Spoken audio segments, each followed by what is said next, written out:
Hello, hi guys, welcome to Kuala Lumpur, Malaysia. So in this video I'm going to be walking you through how to apply for Malaysian visa if you require one just like me, and I'm going to be showing you what Malaysia has to offer, just tell you one or two things to know before arriving in Malaysia, and hopefully you like it. If you love videos like this, don't forget to give me a thumbs up, like, share and subscribe to my channel. Guys, I have loads and loads of stuff for you, and let's get right into it.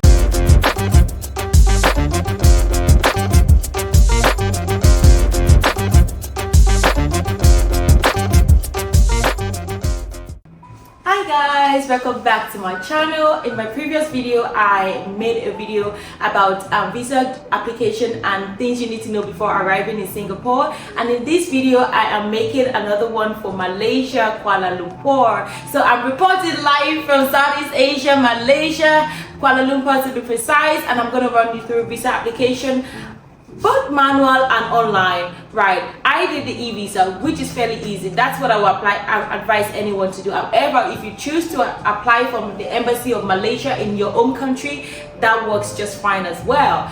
So I'm going to read in a few things off my phone in case you see me flipping my eyes. It's just so I get the details right. And without any further ado, let's get right into it. So if you've decided to come to Malaysia, or you're wondering if Malaysia is the destination for you and you need visa or you require a visa just like me, don't worry too much because I'm about to simplify that here. So you have two options. You have the e-visa, that's the online application, or you have the manual application where you apply directly to the Embassy of Malaysia in your own country. For example, I live in Ireland. If I wanted to do a manual one, I would have gone to Malaysian Embassy in Dublin. However, when I called them, they were like, oh no, you can just do it online, it's okay online. So I would say it's safe to just do it online because it's hassle-free and it makes everything convenient for you. So if you are applying to visit Malaysia, you would apply as a tourist, of course, I suppose, and then you will have to go to this website called malaysia.imi.gov.my, and on that website you're able to start your application. You can start your application anytime pretty much, but you cannot submit your application until 30 days before. I would say less than 30 days. Now on the website it says 30 days, but I would say 29 days, 28 days, less than 30 days before your application. That means before you arrive in Malaysia, or up to 2 weeks before you arrive in Malaysia. If you're planning a trip to Malaysia in 3 weeks, 2 weeks before your trip to Malaysia would be the ideal deadline for you to apply for an e-visa. Right, so the online application is fairly simple. Everything is online, and it's kind of like you just follow the on-screen information just like you would any online application, and then there's just a little bit of details you need to pay attention to. So you have to get your passport photograph in the specification that they want. Okay, if you get that, you're good to go. Make sure everything you're uploading is in the specification that they want to avoid any hiccups. Right, so the visa requirements are fairly easy. All you need is just your passport size photograph. You need your passport data page. You also need your return flight itinerary, okay? And when I say return, it has to be purchased already.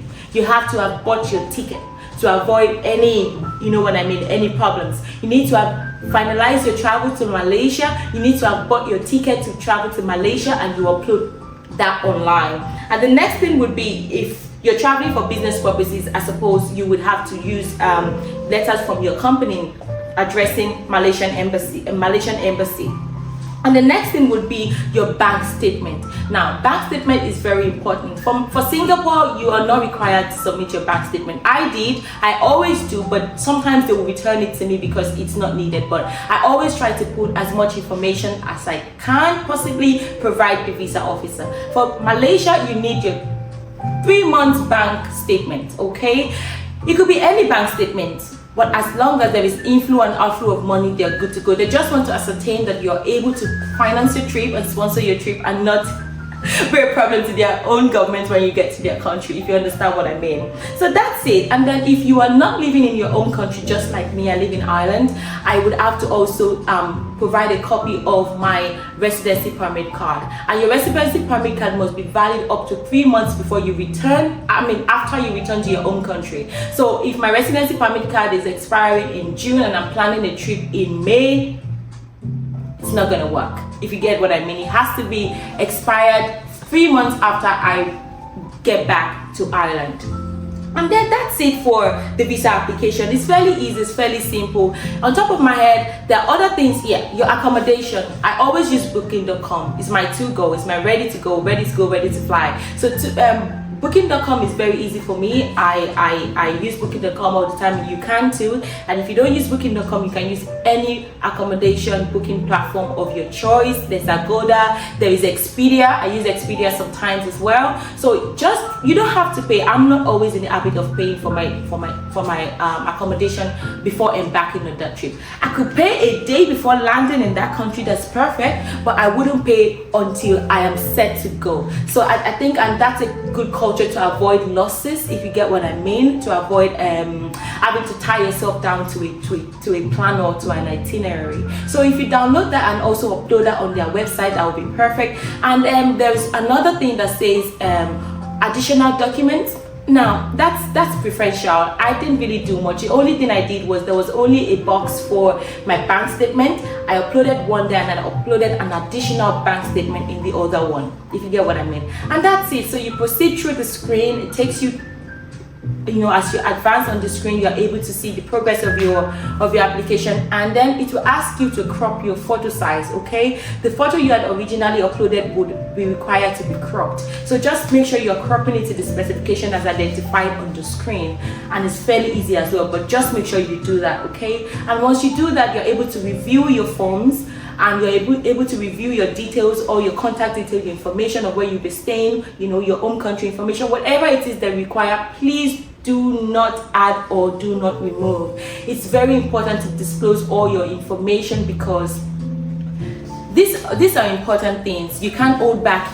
It's even better to give too much than to hold back. So for example, if you're asked how many countries have you visited, don't write a country you haven't visited. It's not right, it's not proper. You're setting yourself up for hassles, and that's not what we want here. We want to enjoy our life, we want to travel the world in peace, and we want to enjoy ourselves. So basically, once you're able to do that and you submit the form, you are going to be required to pay around less than 30 euros. If I remember correctly, I paid 27 euros. Fairly easy, fairly simple. And then you get a confirmation in your email that says your visa has been processed, blah blah blah. And once that is been processed, I applied for my visa on a Saturday. Okay, and before I forget, all your documents must be in PDF version. Okay, nothing like picture, nothing like snapshot, nothing like screen grab. It has to be PDF. So you have to make sure all your documents are uploaded to a safe PDF platform like Adobe. I use Adobe, yeah, PDF converter. So I convert all my Word documents to PDF documents and upload it.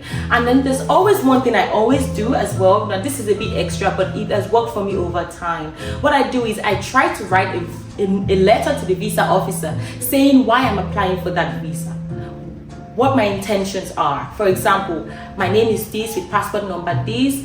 I'm applying as a tourist to visit Malaysia for the first time. Here is my travel itinerary. I'm hoping to see the Petronas Tower. I'm hoping to see Batu Caves. I'm hoping to see blah blah blah. Just put a human feeling to your application, so they know that you are taking your time to fill an application. You are serious, and you don't have time to joke. They don't have, and they wouldn't even, and ideally, a visa officer wants to grant a visa. So if you're able to present yourself in a better light, they have no choice but to grant you a visa. And don't think because it's an e-visa, it's a walkover. No, you need to also provide the documents that you need. You also need to provide the details that you need to ascertain your authenticity and your genuineness to visit their country as a tourist that you have mentioned. Okay, so back to the application form. You pay 27 euros, depending on your currency. It could be more, it could be less. And then voila, you get a notification in your email that says now your visa has been processed, blah blah blah blah blah blah. And that's not the only thing. The visa application was so seamless and was so quick that I applied on the Saturday, and by Monday evening I'd gotten my e-visa in my email. Okay, in my email, and all I did was just to save it, print it out, and add it to my travel documents when for embarking on my flight. So yeah, that was a mouthful, but in the long run, it pays off to apply early. It pays off to do everything early for your travel, because say for example the visa was rejected, because I had applied 30 days before my trip, I still have a bit of time to go back around, reject things, see where I'd gone wrong, see where the mistakes were, provided them the documents that they needed in addition to what I'd given them earlier, and be sure that I'm set for my trip in good light. So that's it for this video. And if you have any questions, if you have any concerns, if you have any information you want to share, please do that in the comment section below. If I have some links I want to push out there, so I'm going to add them to the description box below. Please don't forget to like, share and subscribe to this YouTube channel. And I'm really hoping that you enjoy your time in Malaysia. If you haven't been to Malaysia already, and if you have been to Malaysia already, let me know what your highlights in Malaysia are in the description box below. Right now, I've only spent 2 days in Malaysia, and I'm still waiting to explore all the beautiful places, and I will be doing a video on tourist attractions in Malaysia and what to do and what not to do, because it's a Muslim country, okay? And lastly, just to make your trip to Malaysia a lot more enjoyable, I would say you should download Grab on your phone. Grab is a taxi app, just like Uber, the Free Now, Bolt, Lyft, whatever. But Grab is peculiar to Southeast Asia, and I've traveled to a lot of countries now, but the amount that I'm paying for taxi fare in Malaysia is next to nothing, okay? I'm journeying 20 minutes and I'm paying less than €5. It's mind-blowing. Malaysia is the place for you. It's cost effective, it's affordable, and it's honestly truly pretty, okay? So download Grab on your phone, set your payment method up before coming to Malaysia, and you can, right from the airport, you can order Grab. I did order Grab for a 1 hour 15 minutes journey to Kuala Lumpur from the airport, and it only cost me less than €20. How does that make sense? But you know what I mean. So Malaysia is beautiful, Malaysia is lovely, Malaysia is pleasant, and you should visit Malaysia. So don't forget to subscribe, don't forget to like, and I'll see you in my future videos.